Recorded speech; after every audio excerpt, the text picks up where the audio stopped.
G'day, Big V. Welcome to our senior women's podcast, our weekly wrap, and we finally conclude Big V's regular season. It is over. Championship Women was our last 19 rounds. Congratulations to them for getting it done.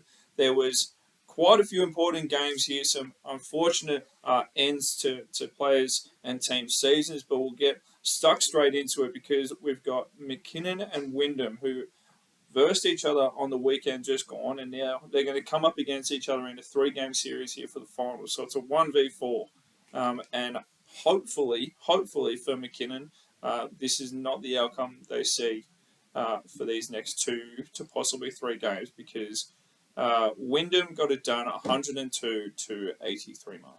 Yeah, I think McKinnon will be better for the run. Brianna Gray had a real big influence on this one with 20 points and 15 rebounds. But Wyndham, they've had a look at him now, and Wyndham had Holly Dolney, who was brilliant with 20 points, but and Amanda Paschal doing her thing. Sorry, Holly Dolney had 26 points. My apologies. Amanda Paschal did her regular thing with 21 points, 16 rebounds, 7 assists, and 5 steals, if you don't mind. Yep. But let's hope they can build this into the next week's scouting report and try and slow some of those weapons down. It's going to be a really tough ask. Obviously, Wyndham are undefeated. Well done to Wyndham, going undefeated the entire season. Absolutely, yeah. Huge achievement there. So McKinnon will be, up against it come finals time. Yeah, 100%. But look, they've got pieces to sort of be able to do it. Like Brancasnado 10 points, Riley 19, Beveridge 17 off the bench. Emily Suckling, we still don't know what the story is there. So that'll be an interesting one as to what actually happens if we do see her in the finals picture or not, because she'll be a massive influence and boost really for this McKinnon Cougars team. Even to just see her in uniform would probably be just like a big uproar of positivity and everything like that. But like McKinnon could do something here. Yeah, it wouldn't be surprised. It wouldn't surprise me if they gave Wyndham a really good run. It's going to be a tough ask, though. Absolutely. Next up, there was Sherbrooke, which put an end to Hume's season with an 86-75 game. Portia Poole had another good one. She's finishing off the season really strongly. Bulleen, thanks to a return in form to Olivia Bontempelli, 84, defeated Pakenham 79. Pakenham will be a little bit disappointed with the way their season's gone this year, but hopefully a building blocks for next year. And then Camberwell defeated Hume 62-59, a low-scoring affair, but well done to Camberwell to finish the season with a win. Eleni Valos with 17 points and 19 rebounds was big in that one. And then an important game on the weekend, on the Sunday there, Ted. Yeah, Sunbury really needed this one. They needed to win to get through, to get into fourth, but Sherbrooke were just happy to just end people's seasons this weekend. They did it twice. They did it twice. They got Hume on Saturday, and they've just taken down Sunbury again on the Sunday, 70-62. So a very disappointing upset for Sunbury to unable to make the postseason. But Sherbrooke are coming in now in great form. Yeah, coming into the certainly. finals run. And just a quick shout out to Sunbury for the back end of the year. It's not easy, I should say, to turn your season around when they were sitting down the bottom for a long period of time. Yeah. They've made a really good last run there, just unfortunately couldn't get it done. Yeah, 100%. Now we look to Div 1 women, as we saw Warrnambool join the picture here for finals as they defeated Bellarine 63-59. It was a massive performance here. Amy Wormel played all 40. Dakota Crichton played all 40 as well. 20 points and 18 rebounds for Amy Wormel, and Dakota had 17 and 11 herself. What a dominant duo that is. Yeah, they're really, really talented, those two, and it's Amy Wormold, who's the veteran of the group, and Dakota Crichton, who's actually probably one of the younger, one of the young players, many young players that Warrnambool have, and they were a force to be reckoned with in a really close battle between these two sides. I think Bellarine held the lead quite a lot of the game, particularly early, and then Warrnambool came home and with a really big last quarter. So for Bellarine, they didn't really have anybody who was able to sort of kick on with that scoring. They just had a bunch of contributors, but no one who was really able to pour it in, which they have had. They've had different players like Vert, Varley, even some action off the bench from Crombie and Griffin.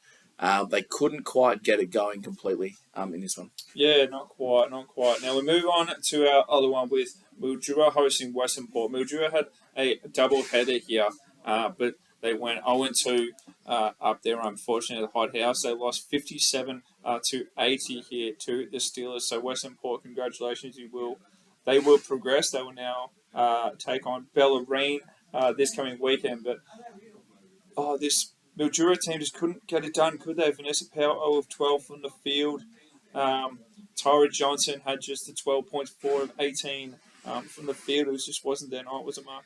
No, and unfortunately, this happens. This happens occasionally, and Mildura would be really disappointed. But at the same time, they've had a pretty good season, and it's just sometimes it just doesn't get going in finals, and this is one of them. I mean, when you had to answer for Jenna Mastalone from Western Port Steelers, who poured in 38 points, and she did it all by all reports, she did it quite quietly. A quiet 38, I was described as. Yeah, I don't know about that. I'm not sure how quiet a 38-point performance can be. I'm sure Mildura were feeling every point.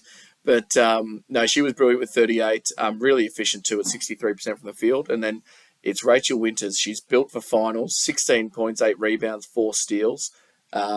She's had a great final series so far. Moving on to Division 2 women, Ted. Yeah, Division 2 women here. We have something going on here. We'll find it in a second. But Division 2 women, we had our first of 3 here. We had the Gippsland was on the road to Surf Coast, and what a journey that one is. But Gippsland were able to get that one done fairly comfortably, 89 to 66. Mackenzie Miller and Lauren Tuplin were the stars in this one, as we've come to sort of expect from this group, and they'll be really, really pleased with that win on the road. Tuplin finishing with 19 points, 6 rebounds, and 3 steals was brilliant. But how could I miss that one? Alana Arneson, 26 points off the bench with 10 rebounds in a cheeky 24 minutes. Yeah, off the bench as well, just 24 minutes. You wouldn't expect that to be down there. No. Two offensive rebounds as well, with some, just everything else with some assists and steals. She doesn't really turn the ball over overly much. She's a very efficient player, isn't she? Yeah, she was great. And for Surf Coast, they had a full contingent there, and Kim Hammond was their best with 15 and 16. Unfortunately, Hollywood just couldn't get it done. 9 points on the night, which is fairly low for what we've come to expect from her. Yeah, absolutely. So this will now go to Gippsland on the Saturday night with the possibility of a Sunday clash. Fingers crossed Surf Coast can get one back and force that third game. But we had Blackburn, who hosted Wallen here in the other game one of the best of 3, and it was Wallen who got it done 67 to 53. If you can guess, I don't know how good you are at guessing, Mark, but someone had 29 points to go with 19 rebounds. It wasn't me, just so you know. I didn't play Division 2. Yeah, no, that was an easy one. Kyla Collins, she put on an absolute clinic. It's finals time, Kyla Collins, too, which it is. Dominates the stat sheet even more. 29 points, 19 boards. She was huge. Supported well by Olivia Dalmau with 17 points and 9 boards.